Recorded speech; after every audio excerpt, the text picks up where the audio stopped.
Today is Tuesday, the 14th of January 2025, and I owe it to all you wonderful donors to tell you what outcomes I've achieved after my 12-day stay at Ayur Center in Jalan Utara, Petaling Jaya. I was discharged this morning at 9:30, and I will save the differences it has made to my eyes till after tomorrow, because tomorrow I'm going to Vision Space in SS2 and doing a optical coherence tomography OCT test, which is like laser scan or CT scan of the eye, and it will give a cross-section imagery of the retina, so you can see the thickness of the retina, whether it has increased or not, and you can also see whether the choroid layer is filled with serum or not, because one of the issues I had was serum filling in the choroid layer of the retina, and that condition is called central serous chorioretinopathy. Central because it's the center of the macula. Serous is to do with serum, the adjective for serum, and then choreo because it has to do with the choreo layer, and retino means the retina, and pathy means something gone wrong. So that's that illness. So I'll save the more details after I do the test tomorrow. I'll also be doing a split lamp test, which would determine the degree of my cataract. So it should be less than previously. So previously, when I tested, I last did a split lamp test on November 13th. My what do you call it? Degree of cataracts was 20%, according to the optometrist. And about 2 weeks later, when I checked at the ophthalmology department of University Malaya, the postgraduate student, the fourth year postgraduate student, the ophthalmology MO, the graduate MO, said my cataracts was between 20 and 30%, because in the ophthalmology they don't give the stages of cataracts in terms of percentage. They have a different way of staging cataracts, whether it's immature, mature, all that kind of thing. There are basically 4 stages. So anyway, I'll be interested to see what improvements there are tomorrow.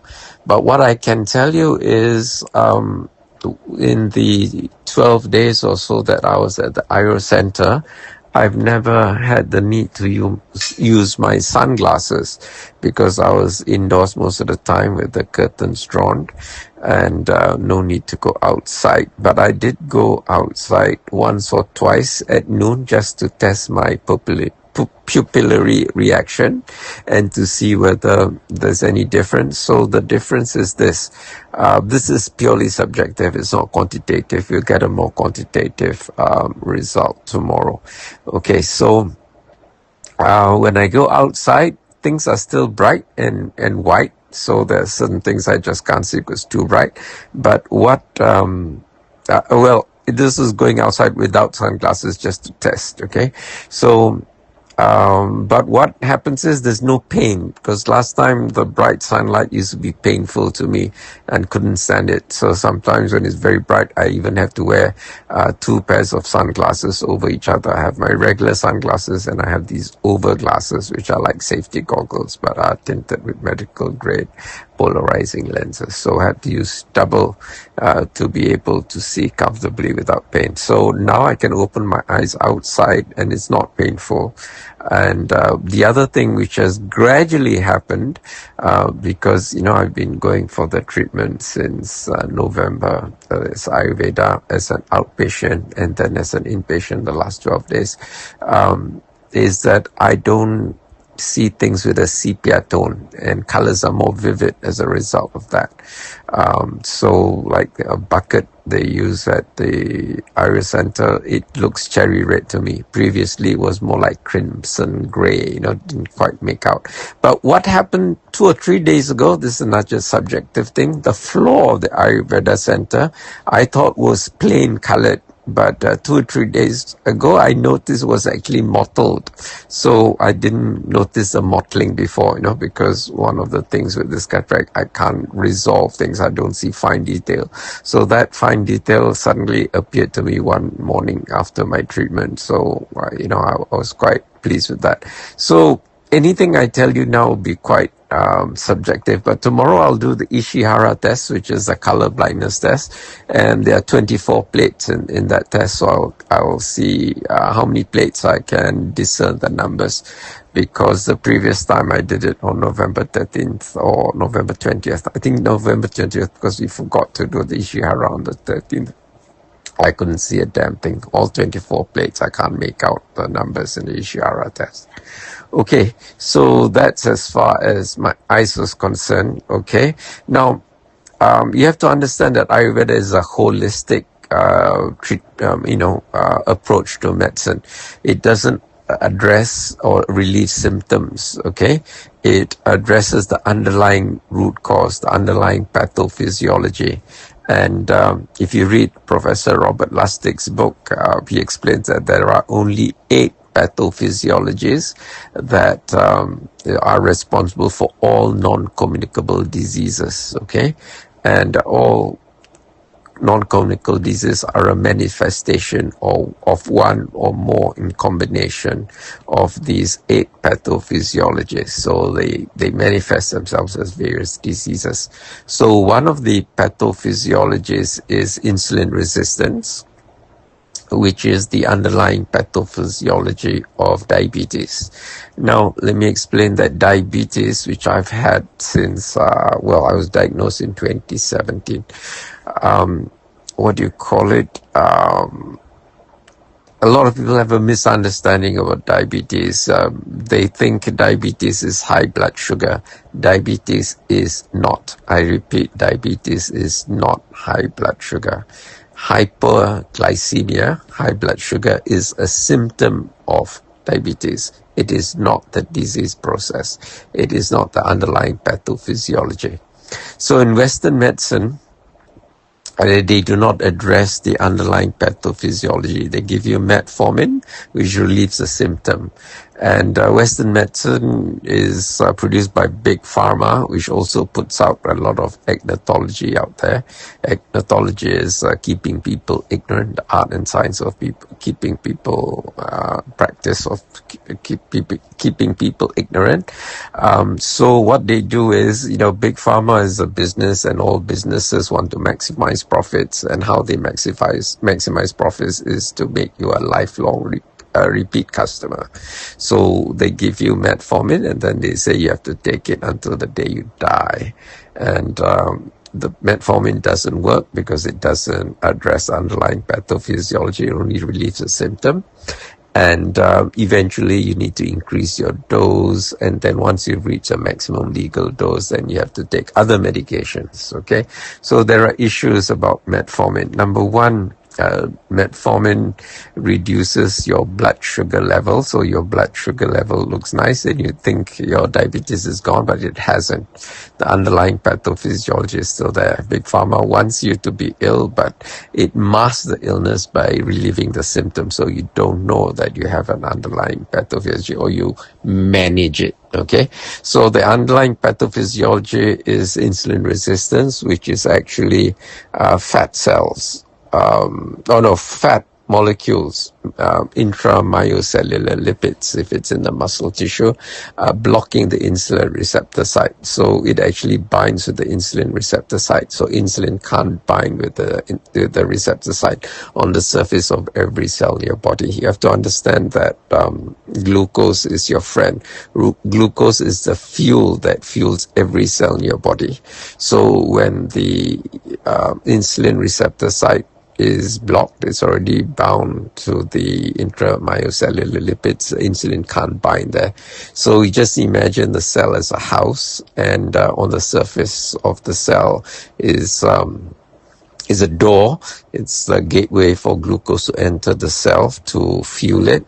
But the keyhole, which is the insulin receptor site, is blocked by chewing gum, which is the intramyocellular lipids. The insulin, which is the key, can't open the keyhole because it's already jammed up with these, gummed up with this intramyocellular lipids. Okay, so the insulin doesn't work, and that's what they call insulin resistance. So because the insulin can't work to unlock the glucose pathway, the glucose remains in the blood. Now, glucose in the blood in itself is not the issue.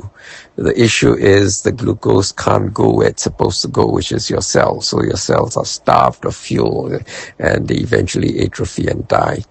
And depending on which organ or which tissue is dying, it will manifest as different diseases. So type 2 diabetes, generally it's the muscle tissue not able to get the glucose from the blood. And if it's your brain not able to get glucose, you get type 3 diabetes, also known as Alzheimer's. And if it's your nerves, and I have this issue, it's called diabetic retinopathy. If your nerves can't get glucose, then you get diabetic retinopathy. If it's your retina that can't get glucose, then your retinal cells will atrophy and die, and you get diabetic retinopathy. And if it's your kidney cells that can't get glucose, they will atrophy and die, and eventually end up with chronic kidney disease. Okay, so the list goes on and on. So insulin resistance will manifest as different diseases, depending on which issue is more susceptible to the insulin resistance and not getting enough glucose. So in my case, what we do is we try to get rid of these intramyocellular lipids, okay? It's a form of ectopic fat. Ectopic fat is just a big word for misplaced, because fat in your body is meant to be stored in fat cells, in adipose tissue. This is the fatty tissue under your skin. Okay, so if it's saturated, and this happens with thin people because they don't have much fat cells to begin with, then the fat becomes ectopic, and it goes around your body trying to find somewhere to call home, and it usually lodges in the insulin receptor site because the size is right enough for it to get clogged up there.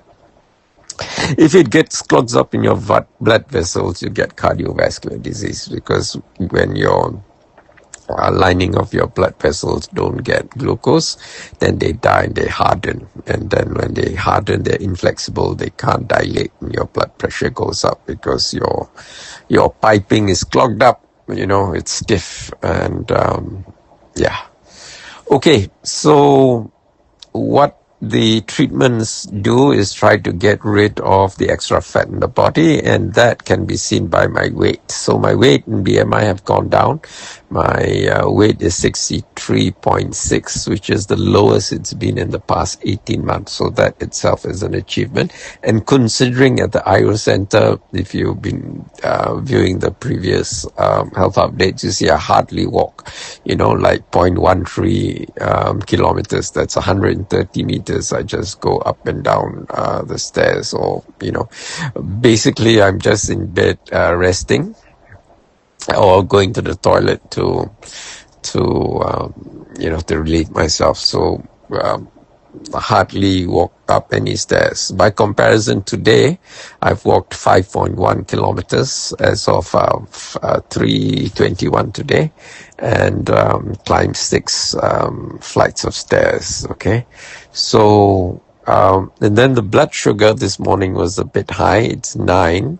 The lowest I've had at our center was 6.5. But yesterday evening, at night I was a bit naughty. I was feeling peckish, and I ate some raisins, which I, snuck into the Ayurveda Center. You're not supposed to bring outside food, but then Anyway, I'm not very concerned in the Ayurveda center if my blood sugar goes up a little bit because I hardly exercise there, hardly walk anywhere, hardly climb any stairs, well, I do have to go downstairs for my treatment and come up, but there's only like 2 flights of stairs, so not much exercise.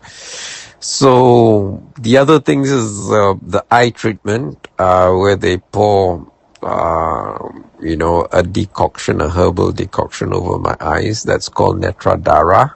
Netra means eyes, Dara means pouring, so pouring medicine over the eyes.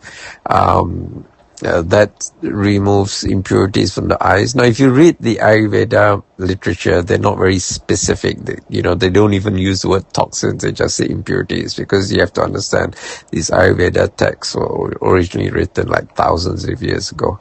But they do know that there are impurities that need to be removed. And things like oxidized proteins in the eyes, okay?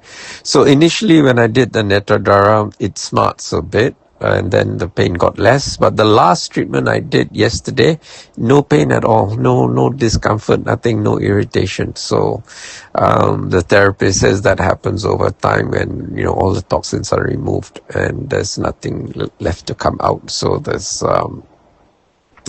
a good sign when it doesn't hurt anymore. And also in Ayurveda center, you have to open your eyes when they pour the decoction.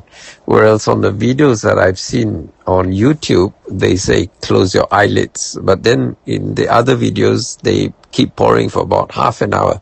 Whereas in Ayurveda center, they just pour about 150 ml over each eye, and then that's it. Okay, and just to let you know, because somebody in the comments asked where can I buy this decoction thing, you can't buy it. Okay, therapist has to pour it on your eyes. It's not a do it yourself thing, because the angle that you pour has to be right, the height has to be right, the volume you pour each time has to be right, and it takes training to do that, so you can't do it yourself. And in any case, the decoction, there are many different types depending on what your doctor prescribes, and these herbs have to be boiled or heated up and allowed to cool down and all that. So it's not something you can do yourself as far as the Netra Dara is concerned.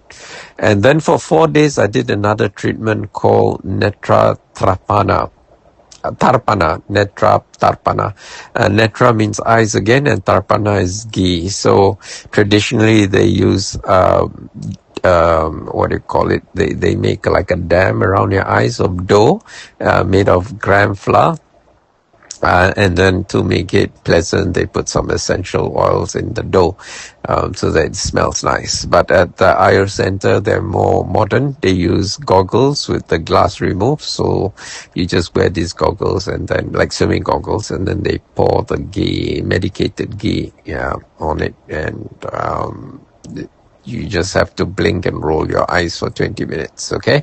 So it's not as traumatic as it sounds. It's actually okay, because the ghee is body temperature, so it doesn't feel, they get the temperature right, so it doesn't feel hot or doesn't feel cold. And then they make sure the ghee is completely dissolved so that you don't get any sediment irritating your eyes. Okay, no solid bits. Okay, so the reason why they use ghee is because ghee is a solvent for fat soluble toxins, so it's easier for it to come in and dissolve with the fat soluble toxins and remove it. And it's removed through other methodologies. They do the Vasti.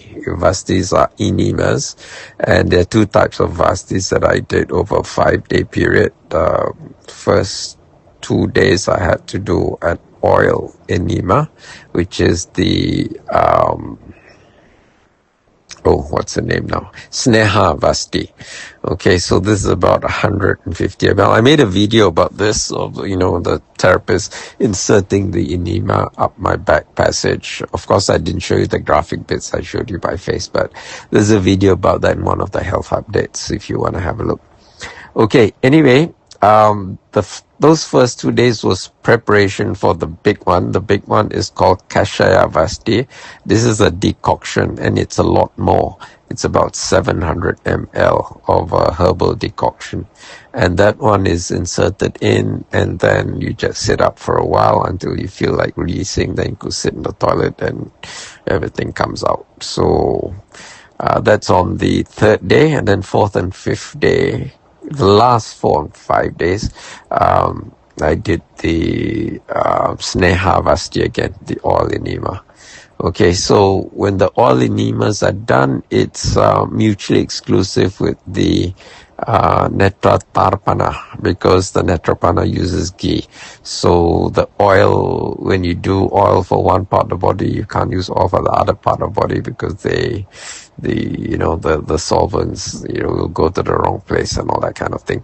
So I had to do the Netra Dara while I was doing the Vastis, either the Sneha Vasti, the oil enema, or the Kashaya Vasti, which is the herbal decoction Vasti. And the herbal decoction, there are many types depending on the doctor, what the doctor prescribes for you for your condition, depending on what dosha you have. Dosha is this Ayurvedic term. And there are 3 doshas, Kapha, Vata, and Vata. Yeah. So anyway, I won't get into that because I don't know much about it, and I also think it's a bit of a fiction. But they denote certain characteristics, and these characteristics change over the course of the day. So it's like, ancient times, how they want to describe the circadian cycle, how body is prone to different things at different times of the day. Okay, so that is the Netra, the Ayurvedic treatment to get rid of fat-soluble toxins. It's topically applied, and the water decoction, or the water-based herbal decoctions is well, both of them are either antioxidants, emulsifying agents, or chelating agents. So in the eyes, when you have too much zinc, it's problematic because they can form drusen. So they try to get rid of the extra zinc in the eyes. And then the oxidized proteins, which is the root cause of cataracts. So that's that. And also the insulin resistance, to the cells of the retina, so they get rid of whatever fats in there. So I remember the first few days my eye wax was very soft and waxy and copious, so the therapist said that's all the fat-soluble toxins coming out of my eyes. And then gradually it became less and less. But there was one particular day I had sandy, granular eye wax, which was, like stuck in the corner of the eye. It's called Mabum, this eye wax thing. So that's how the body get rid of fat-soluble toxins in the eyes. They put it in the eye wax and you excrete it that way. Just like earwax is how the body gets rid of fat-soluble toxins from the ears, and all this waxy waste from the body. Okay. Now, generally, water-soluble toxins are quite easy to get rid of by the body. You drink enough water, you piss it out, and that's fine. And if you don't drink enough water, the toxins will crystallize, and where they crystallize, depending on where they crystallize, they cause different problems. So if they crystallize in your kidneys, you get kidney stones, and that's problematic. If it's uric acid, they crystallize in your joints or between your muscle layers, and then as they rub each other, your flat muscles, then they cause irritation, and it's you feel it as pain or aching, depending on the degree. So Ayurveda, basically, the principle is very simple. Body knows how to heal itself. If the body can't heal itself, it's because of either of 2 reasons. One, wrong nutrition. You don't have the building blocks for the body to build the chemicals it needs to function.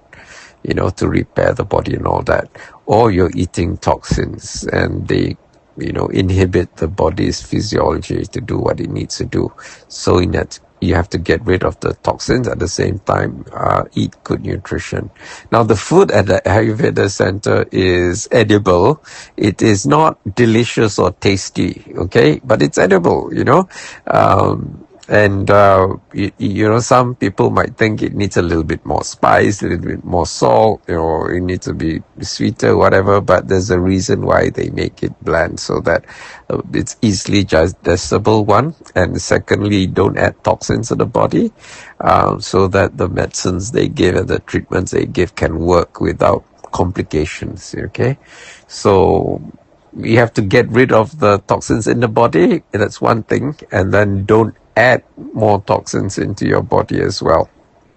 Okay, so if you eat right, you don't add the toxins, and then you get rid of the toxins. So getting rid of water-soluble toxins, as I mentioned earlier, is quite easy. Drink enough water, it'll piss it out. It's the fat-soluble toxins that are problematic. So these various modalities that Ayurveda uses is to get rid of the fat-soluble toxins mostly.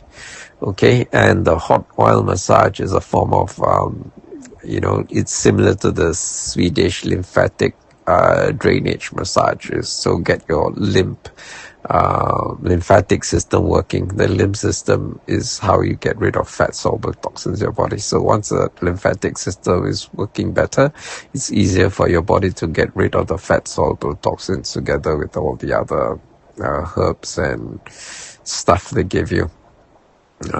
They apply it through massages or the eye bath or the enema or, as medicine. Okay, so that's how it works in Ayurveda. So the results will take some time because once the eye cells can receive glucose or the nerve cells, then they can start forming new cells. And the medications they give, many of them have amla, and what the constituents of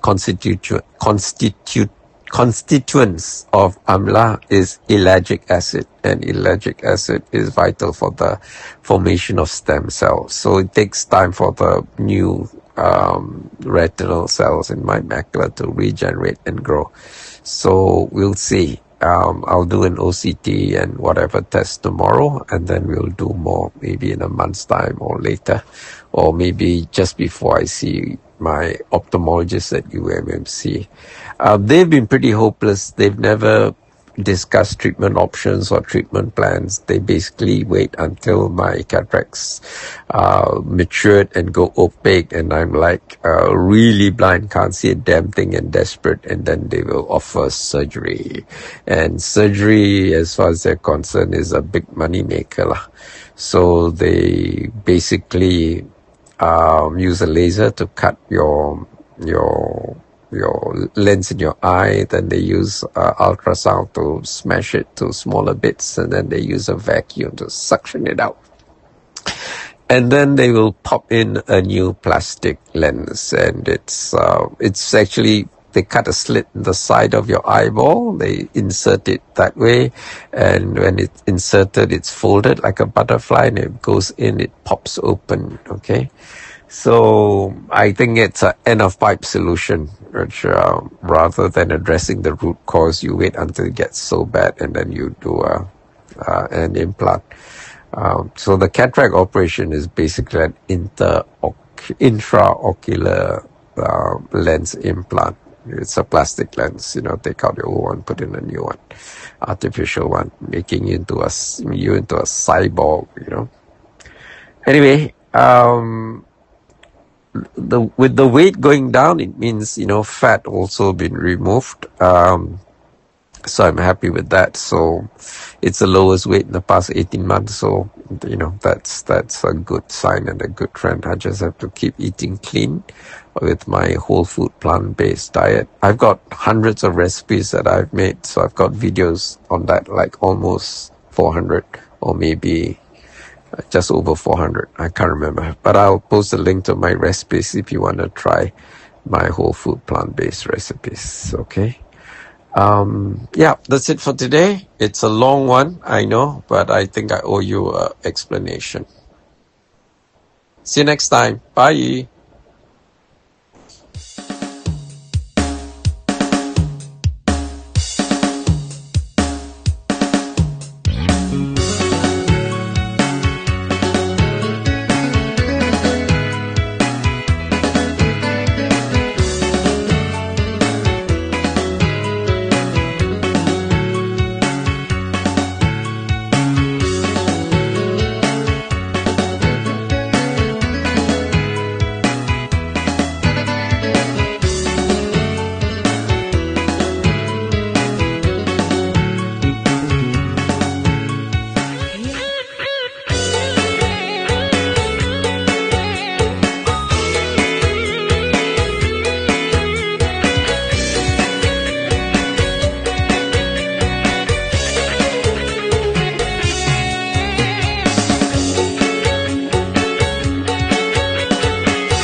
Thoughts in the comments below. Don't forget to like this video and subscribe to our channel to show your support.